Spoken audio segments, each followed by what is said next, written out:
कविता Upadhyay, Bharat TV में आप सभी का स्वागत करती हूं। आज हमारे साथ है वार्ड नंबर 34E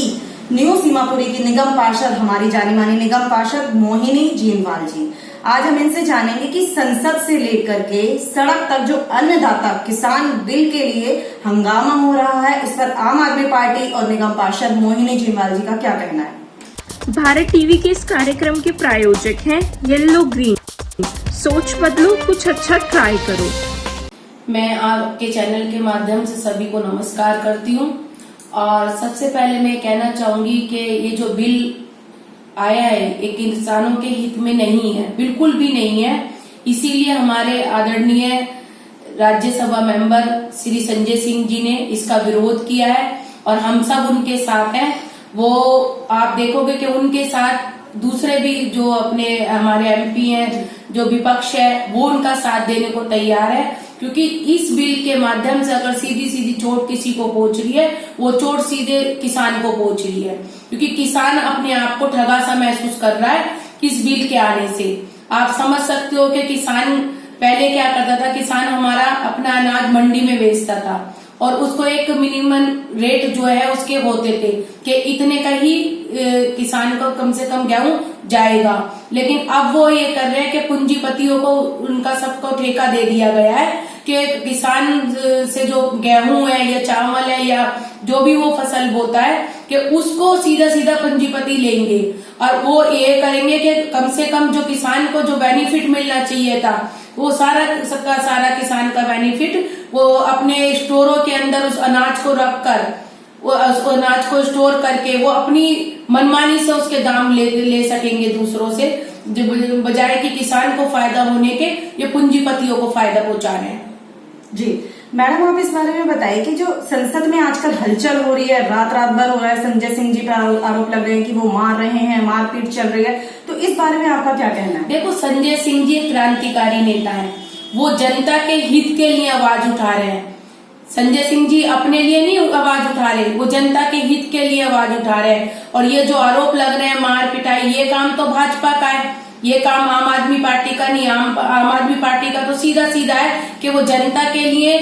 अपने जनता के हकों के लिए उस जनता के साथ खड़ी है, किसानों के साथ खड़ी है, दलितों के साथ खड़ी है, गरीबों के साथ खड़ी है, पिछड़ों के साथ खड़ी है। तो मैं तो यही कहूंगी कि संजय सिंह जी ने जो आवाज उठाई है उस आवाज के साथ हम सभी, मैं तो समझ सकती हूँ कि सभी भारतीय उनकी आवाज के साथ खड़े हुए और कम से कम किसान भाइयों के लिए लड़ाई लड़े, जो आज संसद में भी है और सड़कों पर भी लड़ाई जो लड़ी जा रही है। हम सब उनके साथ हैं और जब तक किसान भाइयों को उनका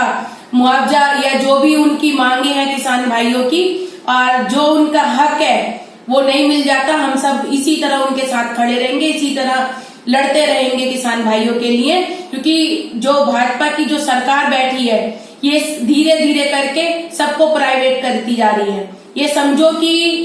इस देश का सत्यानाश करने पे तुली हुई है। तो मैं आपके चैनल के माध्यम से कहना चाहूंगी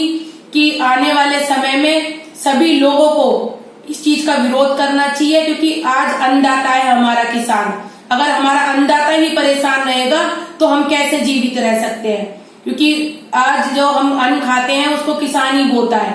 अगर किसान ही परेशान है, अगर हमारा एक नारा हमारे लाल बहादुर शास्त्री जी ने दिया था, जय किसान जय जवान, तो अगर किसान ही हमारा परेशान रहेगा तो कैसे हम काम कर सकते हैं। तो मेरा आपके चैनल के माध्यम से ये निवेदन है कि आप लोग भी ज्यादा से ज्यादा अपने चैनल के माध्यम से इस बात को फैलाएं, इस बात को जनता तक लेके जाए कि जनता का जो हित है वो सबसे पहले होता है। और मेरे समझ में नहीं आता कि हमारे आदरणीय प्रधानमंत्री मोदी जी पता नहीं किसका हित देख रहे हैं, ना किसानों के लिए काम कर रहे हैं, ना दलितों के लिए काम कर रहे हैं। आप देख रहे होंगे कि आज भी यूपी के अंदर दलितों को मारा जा रहा है, दलितों की बेटियों के साथ बलात्कार किए जा रहे हैं। तो ये किसके लिए काम कर रहे हैं, पिछड़ों को सताया जा रहा है। तो किसी भी समाज के लिए, किसी भी समाज की भलाई के लिए एक भी कार्य कोई होए तो हमें बताया जाए। हम सब भी देखो इंसान हैं, सबसे पहले हमारा मानवता धर्म है। अगर हम मानवता धर्म निभाना छोड़ देंगे तो हमारी राजनीति सब बेकार है। तो मेरा आपके चैनल के माध्यम से मैं यही कहना चाहूंगी कि कम से कम ये जो किसानों के जो हित में ये बिल नहीं है, उस बिल के लिए हम सबको आगे आना चाहिए, सड़क पे आना चाहिए और विरोध करना चाहिए सरकार का कि कम से कम हमारे किसान भाइयों का उनका हक, उनकी मेहनत का फल उनको मिलना चाहिए। जी मोहिनी जी, आप कहते हैं आप आम आदमी पार्टी जो है वो आम आदमी के साथ खड़ी है, हर समय पर खड़ी है, हर सिचुएशन में खड़ी है। अब बात आती है लॉकडाउन, एक तो कोरोना काल में लॉकडाउन की मार, फिर अन्नदाता पे किसान बिल और साथ ही साथ रोजगार, ये तीनों ऐसी चीजें आ गई हैं जो कि दिल्ली में अगर बात करें तो दिल्ली का आदमी तो मर ही गया है, आम आदमी तो मर ही गया है। इसमें आप किस तरीके से लड़ाई लड़ रहे हैं और क्या आपके आगे की रणनीति है? मैं आपके चैनल के माध्यम से कहना चाहूंगी कि आदरणीय मुख्यमंत्री अरविंद केजरीवाल जी, आप देखोगे कि दिल्ली में सबसे ज्यादा अगर कोरोना काल को अगर मार दी है तो वो दिल्ली के मुख्यमंत्री अरविंद केजरीवाल जी ने दी है। उन्होंने दिल्ली की स्थिति को इतना अच्छा सुधारा कि कोरोना के जो मरीज थे, आप देखोगे कि एक ऐसी स्थिति उन्होंने पैदा करी दिल्ली के अंदर कि लोग जागरूक हुए, उनको सपोर्ट किया और दिल्ली के अंदर आधे से ज्यादा आप कहोगे कि मैं समझ सकती हूँ 85% लोग कोरोना से ठीक हो रहे हैं। तो मैं यही कहूंगी कि जब रोजगार की बात होगी, आप देखोगे कि छोटे छोटे रोजगार मेला दिल्ली सरकार अक्सर चलाती है कि कम से कम जो छोटे छोटे अपने भाई बहन हैं, जो गरीब हैं, जो छोटा अनपढ़ है, उनके लिए भी छोटे छोटे रोजगार, जो कम पढ़े लिखे हैं उनके लिए भी छोटे छोटे रोजगारों का उन्होंने रोजगार मेला चलाया कि कोई जैसे कोई कार ड्राइवर है और किसी मालिक को कार ड्राइवर की जरूरत है तो उन्होंने उसके लिए भी वहाँ कहा कि भाई आप अपनी अप्लाई करो, हम सीधा उससे मालिक से आपको मिलवा सकते हैं। तो ऐसे ऐसे छोटे छोटे न्यूज के माध्यम से केजरीवाल जी ने ये मतलब सारा अपना जो नेटवर्क है वो फैलाया और लोगों को इसका फायदा हुआ कि छोटे छोटे रोजगार लोगों को घर चलाने के लिए मिले। जी, आपने जैसे रोजगार की बात की, आपने रोजगार मेले की बात की, आपने जॉब पोर्टल एक वेबसाइट के थ्रू आपने जॉब का एक ऑप्शन दिया, जो लोग जॉब देना चाहते हैं या जो लोग जॉब लेना चाहते हैं वो एक जॉब पोर्टल आपने चलाया है केजरीवाल जी ने, उसके बारे में आप क्या कहेंगे? मैं यही कहूंगी आपसे कि उनको एक एक अपने जनप्रतिनिधि के साथ मिलकर वो इस तरह इस माध्यम से काम कर रहे हैं कि जनता से सीधे जुड़े हुए हैं अरविंद जी। तो अरविंद जी का मैं कहती हूँ कि ऐसा मुख्यमंत्री ना तो कभी पहले हुआ है और ना आगे कोई आएगा। तो हमारा सभी का ये कहना है कि हम सबको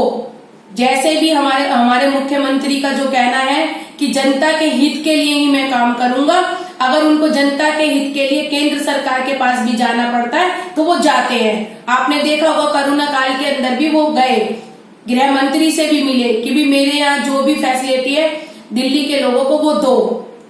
तो मेरा आपसे यही कहना है कि मुख्यमंत्री जी ने जो योजनाएं बनाई है, जो जनहित की योजनाएं और जनता तक पहुंचा रहे हैं, ऐसे मैं आप देखोगे कि 29 राज्यों में इस तरह की योजनाएं कहीं भी नहीं है। तो मेरा आपके चैनल से मैं यही कहना चाहूंगी कि जिस तरह के मुख्यमंत्री दिल्ली को मिले हैं, ऐसे ही अगर दिल्ली की योजनाओं पे पूरे भारत में काम हो तो हमारा भारत बहुत अच्छा बन सकता है। तो आप देख सकते हैं कि विदेशी भी हमारे मोहल्ला क्लिनिक को देखने आते हैं कि भाई किस तरह ये काम कर रहे हैं। आज मेरे घर के सामने एक मोहल्ला क्लिनिक है, आप यकीन नहीं करोगे कि एक गरीब लोग जो है वो पूरे 1:30 बजे तक यहाँ पे खड़े होकर अपने बैठ के अपने दवाइयां लेते हैं और इतनी दुआएं अरविंद जी को दे के जाते हैं कि भाई ऐसा मुख्यमंत्री हमने नहीं देखा। क्योंकि अगर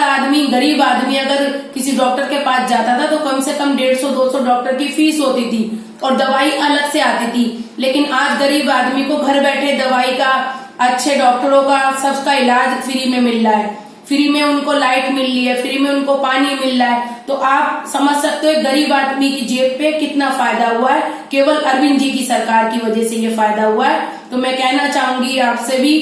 कि इस चैनल के माध्यम से आप लोग सभी आगे इस चीज को बढ़ाएं कि दिल्ली के अंदर जिस तरह काम हो रहा है वैसे ही काम दूसरे राज्यों में भी होना चाहिए। हम तो चाहेंगे कि आदरणीय मुख्यमंत्री अरविंद केजरीवाल जी को कि आने वाले समय में हमारे प्रधानमंत्री बने, क्योंकि हमारे प्रधानमंत्री अगर इस तरह की सोच रखते तो शायद पता नहीं पूरे भारत का कोई रिजल्ट ही अलग आता।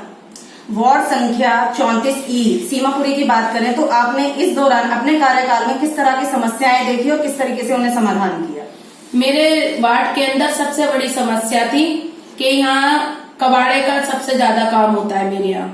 कबाड़ा, आप यकीन नहीं करोगे कि 64 वार्डों का कबाड़ा जो है वो मेरे वार्ड में आता है।